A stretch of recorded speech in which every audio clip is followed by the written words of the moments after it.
Life happens for us, not to us. You get to choose, man. Life is like this choose your own adventure book, right? And sometimes we're going to make bad choices and we're going to go down the wrong path. But our goal is to ultimately get back onto that right path, break the chains of negativity, break the chains of victimhood, and start living a life that impacts people. Like, we have to break those chains if we want to change lives. You can't go through life living that victim mentality. You can't go through life feeling woe is me and, I'm going to continue this addiction lifestyle that my parents did, or this lack of financial resources that my parents did, right? You've got to make that change. Welcome back to Relatable Wisdom, the podcast where everyday people share the quotes that have shaped their life, inviting us to reflect and grow together. Today we're joined by Erik Allen, a remarkable individual who has transformed his life from a challenging past, marked by addiction and hardship, to one filled with purpose and inspiration. As a devoted husband, father, and podcaster, Erik now dedicates his life to helping others break free from their past and create new legacies. Let's dive into Erik's journey and discover the wisdom that has guided him along the way. Yeah. My name is Erik Allen. I'm the founder of Erik Allen Media, and I teach people how to start, launch, and run podcasts. And I talk with people on my own podcast about their journey with Jesus, who also happen to be entrepreneurs, world changers, and success-minded people. And I love working with brands, doing like how-to videos, explainer videos, trainer videos, things like that. And super excited to share my story, my journey with Jesus on your podcast today. You've been doing this for a long time. You're pretty good at the intro. Everything is just coming fully formed. Oh, yes. It's been a while. I've been podcasting since 2017, so it's been a while. Yeah. What's your most favorite motto, lesson, or life quote? Yeah, I think for me, and I know that Ed Mylett said that he said that, but I know that Tony Robbins is probably the person that I read that from first in his book. And, life happens for us, not to us. Okay. When you say life happens for us, not to us, what do you mean by that? Isn't that just a play of prepositions? I think for me, it's you're always learning. You can come from the negative background of the bad childhood, or you can lose your job or go through financial stress. But what is it that you're learning in that time, right? It's happening for you so that you can learn and improve, right? And so I think that's where that motto, that line comes from, or at least resonates with me. Yeah, you mentioned that you first got introduced to this quote by Tony Robbins. I'd love for you for us to go back in time and to the exact moment where you came across this quote, and if you could paint the picture for us. Yeah, for sure. I mean, for me, it was when I had a conversation with Ed Mylett.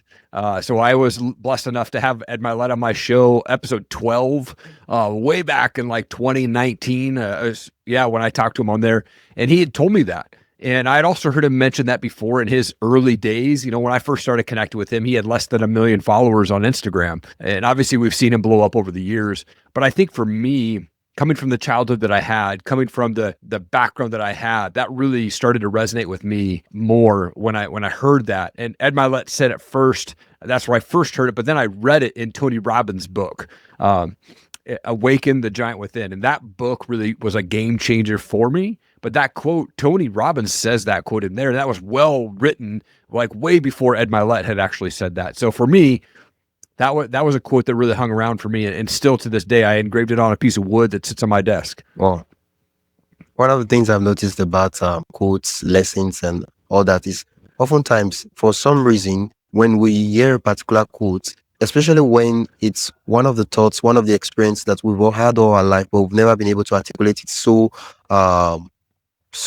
smoothly, that when the moments we see someone say it, we're like, wow, this is it. Wow, this is exactly what it is. Can you share a specific I saw some a brief byline of some of the things you had to go through. Could you share a specific some of the stories of how at the very moment it seemed like life was happening to you, but later on, after some time, everything connected and it appeared that life was happening for you? Yeah, I love this question, man. I grew up in a broken home, parents divorced, had to fight my mom's boyfriend when I was 13 years old. I beat him in the head with a cast iron pan.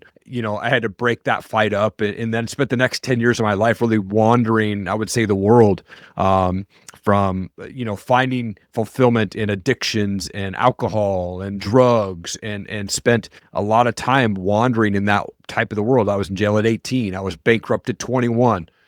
Battled alcoholism as I was working in the music business in my early 20s, right? And it wasn't until a moment that I felt, it was after a night of drinking and partying with my buddies. It was Easter 2004, and I woke up that morning, on Easter morning. I don't think it was a coincidence that happened to be that same day, but in that moment, I felt like waking up that day, and I just felt God saying, dude, you're going down a path that's going to end your life if you don't start changing some things. So in that moment, I gave my life to Jesus right then and there, and I quit cold turkey, drugs, drinking, cigarettes, everything in that moment.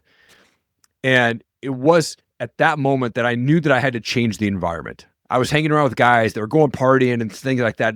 They're great dudes. It just wasn't a lifestyle that I could continue to go down. And so I took a break. I had to change the environment. I had to go talk with some other guys, and I found men in the church that were living life that I wanted. They had great marriages. They had great businesses. They had great walks with Christ. And I would take them out to have coffee. This is way pre-podcast days, but essentially sitting down and asking them, like, tell me how you're living life that you want, because that's the kind of life that I want. Yeah. And so it was in those conversations that I really started to recognize and realize everything I had gone through, everything I had done, it was just teaching me how to not do those things, how not to break that, or how not to continue that on. And so it was in those conversations I realized that my past and other people's opinions of me don't define my future. And it's time for me to break the chains of divorce, abuse, rejection, and addiction, and carry that no longer into my marriage and to my kids. Yeah. Well, as I keep playing this quotes in my head over and over and over, it's a kind of quote that, it spreads into different quotes and different ideas, different philosophies. And one of them, one of the two key philosophies that's just popping up in my head is when you reframe, when you have this quote and you believe this quote, it shifts you from a victim mentality to a victor mentality. Huge. Yeah. And yeah, absolutely. And just a moment, so because let me just quickly add this, is it's when you say life happens for us, you realize that, okay, life is working for you, like with you, for you, not against you. But then when you say life happens to you, in a way, it's a shortcut, because it's easier to find someone to blame than say, okay, my life is terrible because life hates me. Yeah. When you realize, or when you think that life happens to you, it's living in that victim mentality. It's pointing the finger. It's blaming people for everything that is going on in your life. Look, we all have a choice. We get to change our life no matter where we came from, what other color skin we have, wherever we're from. We can choose to change our life at any point. Yeah. We just have to take action to do it. Yeah. Right. And so we can decide, do we want to live this life of negativity? Do we want to live this life of continuing to go down this path that maybe isn't good for our mental health, maybe isn't good for our professional career or our relationship? Do we want to continue, or do we want to change and start to break those chains and change generations, literally change generations to come? You get to choose, man. Life is like this choose your own adventure book, right? And sometimes we're going to make bad choices and we're going to go down the wrong path. But our goal is to ultimately get back onto that right path, break the chains of negativity, break the chains of victimhood, and start living a life that impacts people for not only the now, but for future generations. Yeah. And most of the things we call bad things, right? It's not like anyone wants to experience those things. But for example, I'm looking at the story you shared about yourself now. If for someone, I think I recently had an episode with a guest, and I was like, someone who has gone through addiction, right? Let's say cocaine addiction, right? Who has battled with addiction, and then by the grace and power of God, they overcome, right? If that person is encouraging, is leading and talking to people who are struggling with cocaine addiction, is way different from someone who, they've never had to struggle with that thing in their life. Now, of course, it doesn't mean that the person who has never struggled cannot help, but it's just different, man. It's different. Right. Totally. Yeah. It's just different. Yeah. And in that regards of life happens for us, not also to us, in a way. Sometimes the experiences and the things that happen to us, if we do overcome, is a way for us to give other people permission to shine their light, because then they see us that, this guy, he struggled with this. He had this. He didn't come from a he came from a broken home, and now he's doing well. If he could, approach life this, me too. That I came from a broken home. I have a shot at life. Yeah. Yeah. Wow. So good, man. Yeah. Like, wow, this is such a good way of putting this. Like, this is one of these quotes that I'm just going to add there in my list of quotes.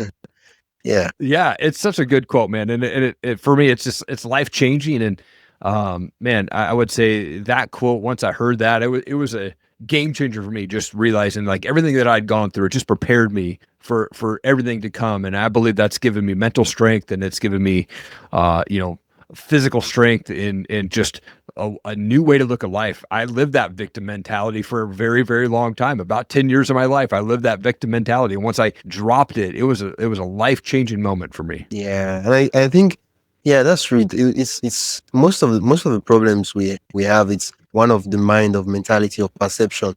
Because then, if you look at life happening for you, what are all the baggages, all the things that people consider as a terrible experience and all that, you could actually say, okay, wow, these are resources I can use to do good in life, instead of, oh, these are things that, this is a waste of my time, this is a waste of maybe 10 years of my life or 5 years of my life, or money, or depending on the scenario. Yeah, yeah.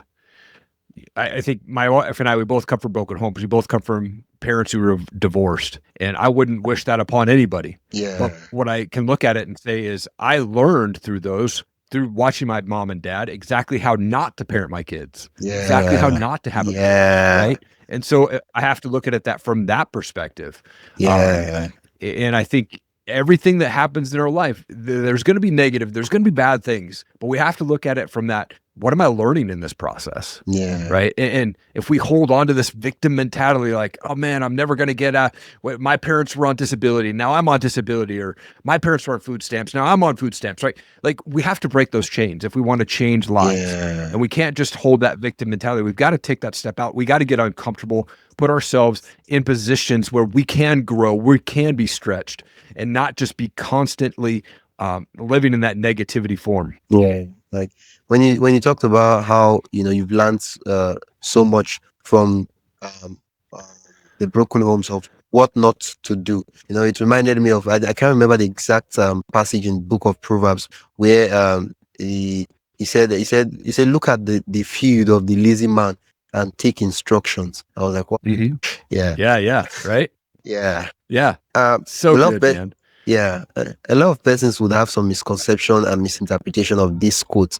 What would be some of the possible ways people could misinterpret this quote, and what would you say about that? I mean, I think people are going to look at the quote and say, well, life happens for me. I don't understand why would bad things happen to good people? That's a great question, right? People are going to look at it that way. And if you don't have a faith, for me, I'm a man of faith. I love God. I have a relationship with God, and people who don't have that faith in God are going to not understand. And I still don't understand, right? That's a question that we all have to go through life. Like, why do good things happen to bad people? Right. And I think they're going to look at that quote as a negative thing. Well, why did that happen? Why was that happening to them? Right. Yeah. And I just think that if you have a strength and a faith in God, you can know that there's a lesson in that, and you can learn from something, right? It might not be a direct relation. Something bad happened that somebody, and what happened there, right? You never know, man. I think that people are going to look at that, and some people, if they're not like mentally strong, they're going to accept that quote as kind of a victim mentality. What do you mean life happens for me, right? What did I do wrong that caused that to happen, right? So that absolutely can throw people in, right? Yeah. I mean, in a way, when life happening, it's a resources. You can make use of it, or you can blame it. Yeah, totally. Okay. The question I want to ask is, I think that quote can change lives, or it can, I think if people look at it wrong, then most definitely they can sit in that negativity even further, right? It's all about perspective, right? You gotta, I think you can't go through life living that victim mentality. You can't go through life feeling woe is me, and I'm going to continue this addiction lifestyle that my parents did, or this lack of financial resources that my parents did, right? You've got to make that change. Let's take a quick pause. If you're enjoying this conversation and want more thought-provoking ideas straight to your inbox. Join the Relatable Wisdom email list. It's free, quick, and filled with bite-sized insights, inspiring quotes, and behind-the-scenes reflections from our guests. Just head to relatablewisdom.com/join. That is relatablewisdom.com/join. Or tap the link in the show notes. And hey, subscribing to the podcast helps more than you think, and it's free. So if you haven't already, hit that follow button wherever you're listening. All right, let's get back to the conversation.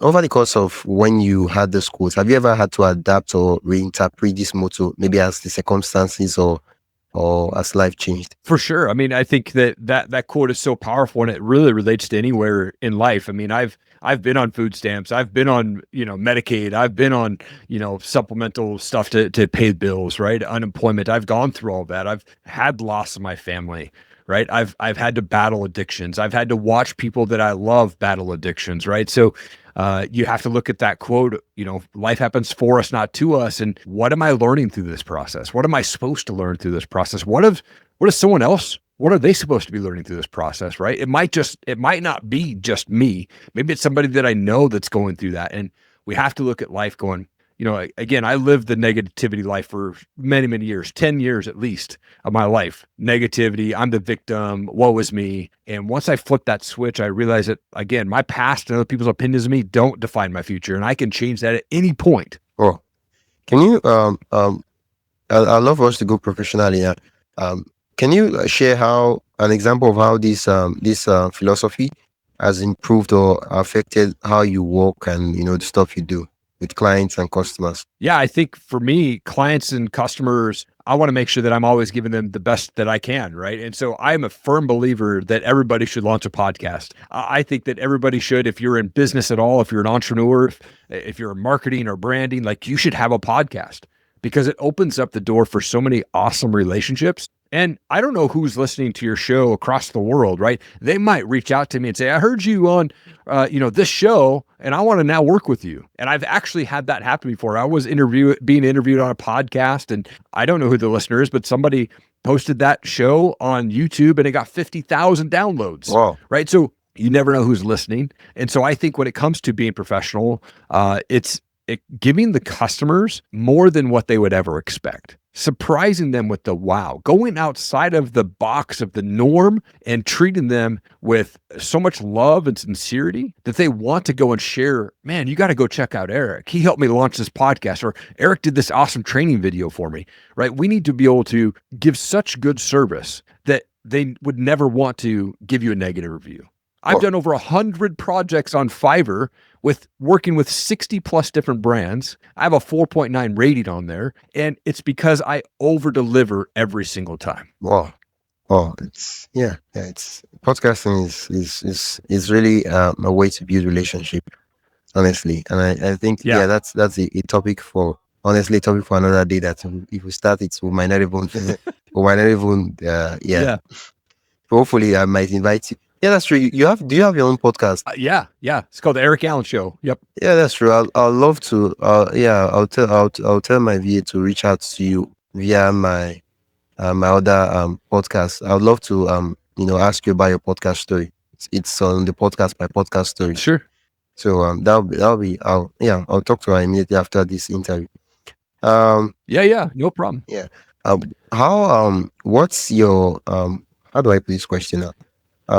Do you have a daily or weekly practice that helps you keep this wisdom in front and center? The problem we have in life is that we have to be reminded often more than we need to be taught. I think for me, the morning routine is by far the most important thing that you can do. You have to start your day with gratitude. For me, as soon as I open my eyes, before I even get out of bed, I say, man, thank you, Jesus, for another day to see and hug and hold my family. For me, that's the most important thing. And I consider it a win. If I wake up, that's win number one. I jump out of bed, I make my bed. There's 2 wins. My brain is already now firing up. We're getting wins.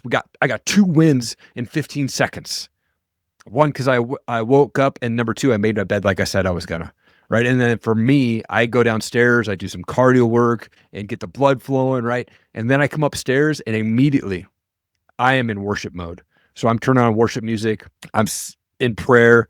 The majority of my prayer is very gratitude driven because I'm just very thankful to be alive and have the life that I have. But then once I'm done in prayer, I go and I read my Bible. And last year I started reading, I realized I hadn't read the Bible from cover to cover for a really long time. So I started reading in May of last year from back in Genesis, and I'm in the book of Job now, and I'm slowly reading through it. But I'm not only that, I read a proverb a day and I line it up with the day. So today's the 11th. I read the 11th proverb, like every single day. Yeah. I do that. I had a pastor on my show say one of the things that he implemented in his life was he made a covenant with God that he would not look at social media. He wouldn't look at his phone. He wouldn't do anything until he had that time with God. And I thought, man, what a cool thing. And so for me, I don't even turn on my phone. I don't look at my phone. I don't check email, social media, anything until I've had that morning routine. I've had my quiet time with God. And I think that was a game changer for me. Once I said, all right, God, I'm putting you first before I look at my email, before I check work, before I do anything, I'm putting you first, God. And that has helped me, and it helps me a ton in the morning routines to have that set up. Very important to do the things. It's very important to do things that are very important. Yeah. Yeah. First. Yeah, for sure. Yeah. If over the course of for all, okay, you said you got introduced to this quote 2019. This is about 6 years now. Has there been any anecdote, quote, personal story, or even that of you? It could be yours. It could be maybe from a story or stuff like that. That illustrated this quote so perfectly that you're like, man, oh man. Oh, you cut out there, man. They should probably turn the title to "Life Happens for Us, Not to Us." I'm sorry, I missed your question there. You cut out there for a second. Okay, I said over the course of 6 years now, has there been any metaphor, quote, anecdote, personal story, or that you saw that perfectly illustrated this quote that you're like, wow, they should probably just turn the title to "Life Happens for Us, Not to Us"? Yeah, man, I think it comes down to podcasting, because I think when you're podcasting and you're making these genuine relationships with people, right? Like I love podcasting just because I get to build relationships with people. And one of those conversations that I had a few years ago turned into an invitation for me to go to an event in California that I could not afford. Oh. And when it was approaching me like, hey, Eric, you should go to this event. It's going to be life-changing. I was like, man, I don't have the money for that. And the guy's like, okay, if you can do that, if you can gather this much money in the next 2 months, and then I will give you access to both events that I run for the price of that price. And sure enough, I put together the money. I flew down to California on air miles. I stayed in the cheapest, most ghetto hotel that I was warned not to, only because it was 3 miles away from the event, and I was going to walk because I couldn't afford to stay. I was just going on bare money. And I knew that if I was getting asked to go to this event and it was so on my heart and they were willing to work with me on price, that I had to do it. And I went to that event. It was life-changing. I met a guy there that ultimately has become one of my great friends over the years now. And he's been on my podcast several times. I've been on his several times. And not only that, but that event introduced me to several other people, all because life happens for us. I went to that event, and yeah, it sucked. I could barely eat food. I couldn't afford to stay in the nice hotel. I sucked it up for 3 days so I could be around a bunch of awesome people. And man, that one event launched so many great relationships and gave me the confidence to do what I do today. Well, that's such a powerful story. Thanks for sharing that. Absolutely. Yeah. The funny thing I always notice is that when we look back at our life, everything has a pattern. It makes sense. It looks that there was a design. But at the very moment, it's as if it's chaos. Everything has no order. Yeah. If life is definitely chaotic. Yeah. Yeah. But when you look at it in retrospect, everything makes sense. I think there's one thing that I usually do when it's as if when I'm at a point where like there's so much pressure, there's so much tension in my life. I just sit down and I write a letter to my future self, maybe 2 months, 3 months, maybe sometimes 1 year, 2 years ahead of time. And I do it with a service. And what will happen is that when from that 1 year, depending on the date I select, if it's 6 months from now, the letter will get sent to my email back to me. And what I do is I read the email and I'm like, wow. So this is the stuff I was anxious about. This is the stuff I was worrying about. It wasn't that big a deal. Why was I? Yeah, right. Why was I? Like And then Come on. doing that helps me to paint things put things in perspective and say that even this will pass away. Like it's not so that big of a deal. It's probably because you are Yeah. new to it. That's why you're feeling somehow. Yep. Yeah. Yep. For sure. What's one small action our listeners can take today to apply this idea? I think the small action is start with gratitude every day. Be thankful for another day to see, hug, hold your family. Be thankful for living. Because if you have breath in your lungs and you're able to live, like you wake up, your eyes open up. That's a day that you've God's planned for you to go and make an impact, whether that's on yourself or somebody else. And one thing that's really helped me this year, I started writing 5 things down in a book that I'm grateful for every morning. So after I'm done with prayer, I take 5 minutes to write down a little book, 5 things that I'm grateful for in that moment. And it could be like, man, I'm thankful that I didn't run out of gas yesterday, or you know what? I'm thankful that we had a great baseball game yesterday, or something small. I'm thankful for coffee and hoodies, right? Like 5 things, and I don't repeat anything over a week span. So over a week, I have to come up with 5 new things every day over 7 days, and it's quick. It takes me 5 minutes to do, but it makes me think. It makes me help me to realize, man, I'm so grateful for a roof over my head. I'm so grateful that my vehicles are running. I'm so grateful that my wife and my kids and myself, like we are all healthy, right? Like having that gratitude is massive. And I think that's one small step that your listeners can do is just acknowledge that if they open their eyes, there's a purpose and a plan on their life that still needs to be fulfilled. Yeah. Thank you so much. Now, one final question, and then we'll round up the episode.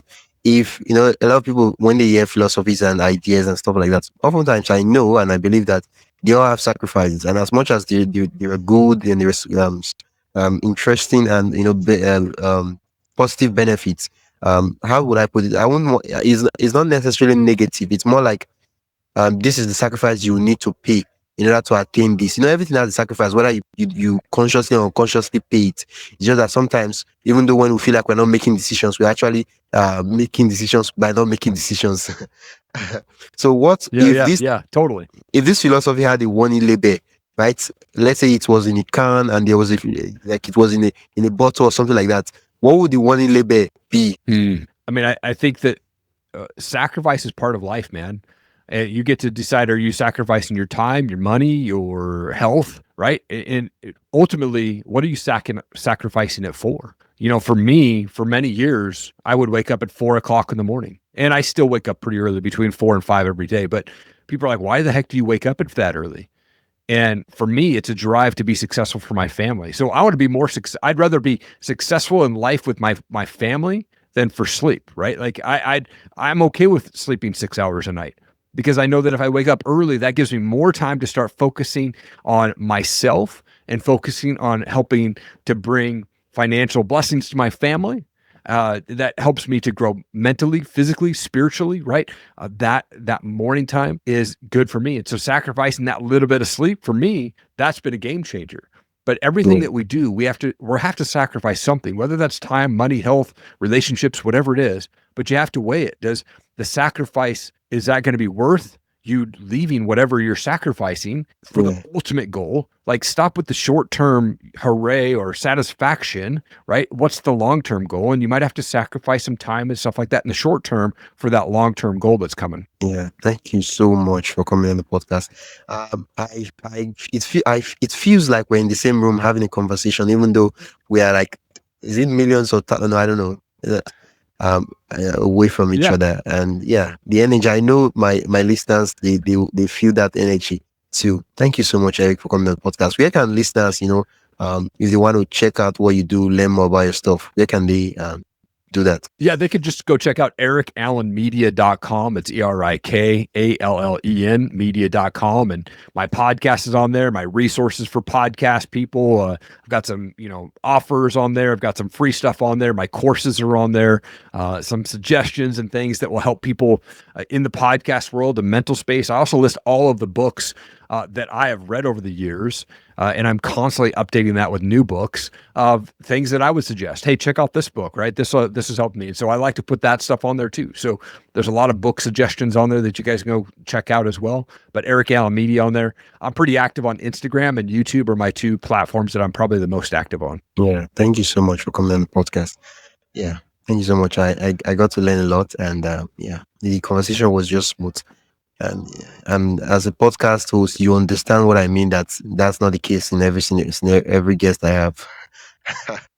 And you Totally. understand, you know I'm what sure, I mean yeah. when I say that. Yeah, absolutely, man. Well, it's an honor to be on your show, man. I appreciate it. Thanks for listening to Relatable Wisdom. If you found something useful in this episode, make sure to follow or subscribe wherever you're listening. If you'd like to support the show, you can do that by buying me a coffee. The link is in the show notes. Every little bit keeps the conversations going. I'm your host, Wisdom Contour, and I'll see you in the next talk. Until then, stay curious, stay inspired, and keep growing.